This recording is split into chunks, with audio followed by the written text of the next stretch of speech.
Hi everyone. आज के current affairs में आपका स्वागत है। आशा करते हैं कि आपको करंट अफेयर्स और पॉलिटिकल लेक्चर पसंद आ रहा हो, तो इस वीडियो को लाइक करें और अपने दोस्तों को भी शेयर करें। आज का करंट अफेयर शुरू करने से पहले हम कल का करंट अफेयर्स को रिवीजन करते हैं। तो कल का पहला करंट अफेयर्स था, भारत में राष्ट्रीय युवा दिवस कब मनाया जाता है। इसका सही जवाब था 12 जनवरी। 12 जनवरी को हर साल भारतीय राष्ट्रीय युवा दिवस मनाया जाता है। अगला करंट अफेयर्स था, ऑस्ट्रेलियन ओपन 2025 का आयोजन किस शहर में होगा। इसका सही जवाब था मेलबर्न। मेलबर्न में 2025 में ऑस्ट्रेलिया ओपन का आयोजन हो रहा है। अगला सवाल था, टेली सर्जरी के लिए भारत की पहली स्वदेशी सर्जिकल रोबोटिक्स सिस्टम का नाम क्या है। इसका सही जवाब है एसएसआई मंत्रा। एसएसआई मंत्रा इसका सही जवाब होगा। नेक्स्ट है, 2025 में ग्लोबल एआई एक्शन शिखर सम्मेलन का आयोजित कहाँ किया जा रहा है। इसका सही जवाब हो जाएगा पेरिस। पेरिस में एआई एक्शन शिखर सम्मेलन 2025 का आयोजन होगा, जिसमें भारत के प्रधानमंत्री नरेंद्र मोदी भी शामिल होंगे। अगला सवाल था, जेड मोड़ सुरंग भारत के किस शहर में स्थित है। इसका सही जवाब हो जाएगा जम्मू और कश्मीर।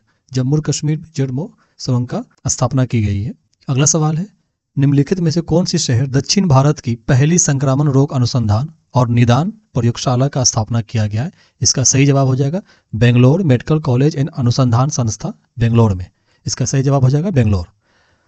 अगला सवाल था, वीर गाथा 4.0 किस संगठन की पहल है। इसका सही जवाब हो जाएगा मिनिस्ट्री ऑफ डिफेंस, रक्षा मंत्रालय की पहल है वीर गाथा 4.0। इसकी शुरुआत 2021 में की गई थी। अगला सवाल है कि इस अभ्यास सूर्य किरण का 18वां संस्करण किन दो देशों के बीच आयोजित होती है। इसका सही जवाब हो जाएगा नेपाल और भारत के बीच में आयोजन प्रत्येक वर्ष होता है। आज का पहला सवाल है, राष्ट्रमंडल देश की संसदों के अध्यक्ष और पीठासीन अधिकारी का सम्मेलन CSPOC का 28वां संस्करण का आयोजन कहाँ किया जाएगा। इसका सही जवाब हो जाएगा न्यू दिल्ली, इंडिया में। इंडिया में आयोजन किया जाएगा। देखते हैं न्यूज़ में क्यों है। भारत जनवरी 2026 में राष्ट्रमंडल देशों की संसदों के अध्यक्ष और पीठासीन अधिकारियों के 28वां सम्मेलन CSPOC की मेजबानी करेगा। यह घोषणा गवर्नर से, जो इंग्लिश चैनल में एक द्वीप है, की अस्थायी बैठक में ये घोषणा की थी। इसका फोकस होगा कि संसदीय प्रक्रिया में AI और सोशल मीडिया का एकीकरण और समावेशिता को बढ़ावा देना और जलवायु परिवर्तन और साइबर अपराध जैसी वैश्विक मुद्दों पर समाधान निकालना। इसका पिछला संस्करण 27वां संस्करण उगांडा में और 26वां ऑस्ट्रेलिया में हुआ था। इसकी स्थापना 1969 में कनाडा के स्पीकर लुसियन लेमोरेक्स के द्वारा की गया था। इसका इतिहास क्या है, देखते हैं कि राष्ट्रमंडल देशों के बीच सहयोग बढ़ाने और संसदीय प्रथाओं को साझा करने के लिए पहली बार पहल की गई थी। राष्ट्रमंडल सचिवालय या संसदीय संघ के स्वतंत्र रूप से कार्य करता है। कनाडा अपनी गतिविधियों के लिए सचिवालय सहायता प्रदान करता है। इसके लिए इसका उद्देश्य है कि संसदीय नेतृत्व में निष्पक्षता और न्याय संगता को बढ़ावा देना, विविध रूपों में संसदीय लोकतंत्र के ज्ञान और समझ को बढ़ावा देना और साथ ही साथ संसदीय संस्थानों का विकास और सुदृढ़ीकरण करना। इसकी संरचना के बारे में देखते हैं। ये प्रत्येक 2 वर्ष पे की जाती है पूर्ण सदस्यता सम्मेलन। इसका अध्यक्षता मेजबान देश के आधार पर बारी बारी से नियुक्ति होती है प्रत्येक राष्ट्रमंडल देशों में। अगला सवाल देखते हैं, निम्नलिखित में से किस राज्य ने सिंधु घाटी सभ्यता की लिपि को समझने के लिए $1 मिलियन की पुरस्कार की घोषणा की है। ऑप्शन ए है Rajasthan, option B Gujarat, option C Tamil Nadu या ऑप्शन डी हरियाणा। इसका सही जवाब हो जाएगा तमिलनाडु। तमिलनाडु के CM MK स्टालिन ने सिंधु घाटी सभ्यता की लिपि को समझने के लिए $1 मिलियन के पुरस्कार की घोषणा की है। यह एक पहेली है जो 1 सदी से भी अधिक समय से बनी हुई है, जो आज तक सुलझाया नहीं जा सका। यह घोषणा राज्य के पुरातत्व विभाग द्वारा एक अध्ययन प्रकाशित करने के बाद सामने आई है, जिसमें दक्षिण भारत के 90% से अधिक भित्ति चित्र चिन्हों और सिंधु सभ्यता के भित्ति चित्र चिन्हों के बीच समानता पाई गई। मतलब दोनों के भित्ति चिन्ह के बीच में समानता पाई गई है। देखते हैं सिंधु घाटी की सभ्यता के बारे में हम जानते हैं, इसके इतिहास के बारे में। सिंधु घाटी सभ्यता को हड़प्पा सभ्यता भी कहा जाता है, क्योंकि जॉन मार्शल ने 1921 में राय बहादुर दयाराम के नेतृत्व में इसकी खुदवाई कराई थी और सबसे पहले हड़प्पा सभ्यता की खोज हुई थी 1921 में। सिंधु घाटी सभ्यता कांस्यकालीन सभ्यता थी। यह भारत का पहला नगरीय सभ्यता था। इसकी अनुमान रेडियो कार्बन डेटिंग के द्वारा लगाया गया, जिसमें कहा गया कि 2350 से 1750 ईसा पूर्व मानी गई है। इसका कालक्रम 3 भागों में विभाजित किया जाता है: पूर्व हड़प्पा सभ्यता, परिपक्व हड़प्पा सभ्यता और उत्तर हड़प्पा सभ्यता। पूर्ण हड़प्पा सभ्यताओं में पूर्व हड़प्पा सभ्यता का काल माना जाता है 3500 से लेकर 2600 ईसा पूर्व को, जैसे इसका स्थान है कोटजीडी को। उसके बाद परिपक्व हड़प्पा काल में 2600 ईसा से 1900 ईसा पूर्व माना जाता है, जैसे हड़प्पा, मोहनजोदड़ो, लोथल, कालीबंगा, बनावली इत्यादि। उत्तर हड़प्पा काल का स्थान है रंगपुर, राखीगढ़ी इत्यादि। इसे हम देखते हैं, इसका विस्तार पूर्व, पश्चिम, दक्षिण, उत्तर में कैसे कहाँ तक विस्तार है भारत में। तो इसका विस्तार उत्तर में कश्मीर के मांडा तक है, वही पूरब में है आलमगीरपुर, यूपी को आलमगीरपुर तक है, और पश्चिम में है सुदकांगेडोर तक, पाकिस्तान तक है, और दक्षिण में यह महाराष्ट्र तक फैला हुआ है, दायमाबाद तक। इसका विस्तार इतना लंबा है। इसका प्रमुख स्थल भारत का कौन कौन सा देखते हैं। कालीबंगा राजस्थान में 1973 में इसकी खोज की गई। रंगपुर है गुजरात में 1954 में इसकी खोज की गई। लोथल है गुजरात में, धौलावीरा गुजरात, रोपर पंजाब, बनावली हरियाणा और राखीगढ़ी हरियाणा इत्यादि और भी स्थल है भारत में। इसके साथ साथ पाकिस्तान में भी है। अगला करंट अफेयर्स है, हाल ही की खबरों में आया ड्रैगन आर्क क्या है। ऑप्शन ए है ये आर्थिक चक्र जिसे पिछले 10 मंदी की भविष्यवाणी की गई है। यह विभिन्न देशों में अत्यधिक मृत्यु दर को दर्शाने वाला डेटा ग्राफ है। पृथ्वी से लगभग 6.5 बिलियन प्रकाश वर्ष दूर एक आकाशगंगा है, या फिर इनमें से कोई नहीं। इसका सही जवाब हो जाएगा पृथ्वी से लगभग 6.5 बिलियन प्रकाश वर्ष दूर एक आकाशगंगा है। देखते हैं ये न्यूज में क्यों था।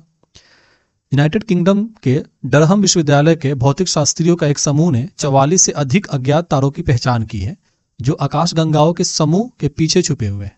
नए खोजे गए तारों का समूह ड्रैगन आर्क नामक आकाशगंगा में स्थित है जो पृथ्वी से लगभग 6.5 अरब प्रकाश वर्ष दूर है। ड्रैगन आर्क आकाशगंगा पर अब तक किसी का ध्यान नहीं गया था क्योंकि यह एबेल 370 नामक आकाशगंगाओं के एक अन्य समूह के पीछे स्थित है। नासा, कनाडाई अंतरिक्ष एजेंसी और यूरोप अंतरिक्ष एजेंसी के द्वारा संयुक्त रूप से जेम्स वेब स्पेस टेलीस्कोप द्वारा ली गई तस्वीर के बदौलत ये जानकारी प्राप्त हुई है। अगला न्यूज देखते हैं। लंपी स्किन डिजीज के संदर्भ में निम्नलिखित में से कथनों पर विचार करें। ऑप्शन ए है कारदार त्वचा रोग लंपी स्किन डिजीज एक प्रोटोजोआ का कारण होती है। ऑप्शन बी यह रोग जानवरों से मनुष्य में फैलता है। इसको देखते हैं निम्नलिखित में से कौन सी सही है। केवल एक, केवल दो, एक और दो दोनों, न तो एक न दो। ये सही जवाब हो जाएगा न तो एक न तो दो। इसका देखते हैं एक्सप्लेनेशन देखते हैं। Global alliance for vaccine and immunization की एक रिपोर्ट के अनुसार लंपी स्किन डिजीज रोग कैप्री पॉक्स वायरस नामक वायरस के कारण होता है। इसका नाम याद रखेंगे, कैप्री पॉक्स वायरस। यह दुनिया भर में पशुओं के लिए एक उभरता हुआ खतरा के रूप में देखा जा रहा है। यह आनुवांशिक रूप से बकरी चेचक और भेड़ चेचक वायरस परिवार का हिस्सा है। यह मुख्य रूप से रक्त चूसने वाले कीड़ों के माध्यम से मवेशियों में संक्रमण होता है। संक्रमण में लक्षण होते हैं मवेशियों के कि खाल और त्वचा पर गोलाकार ठोस गांठों का दिखना और गांठों के समान दिखता है।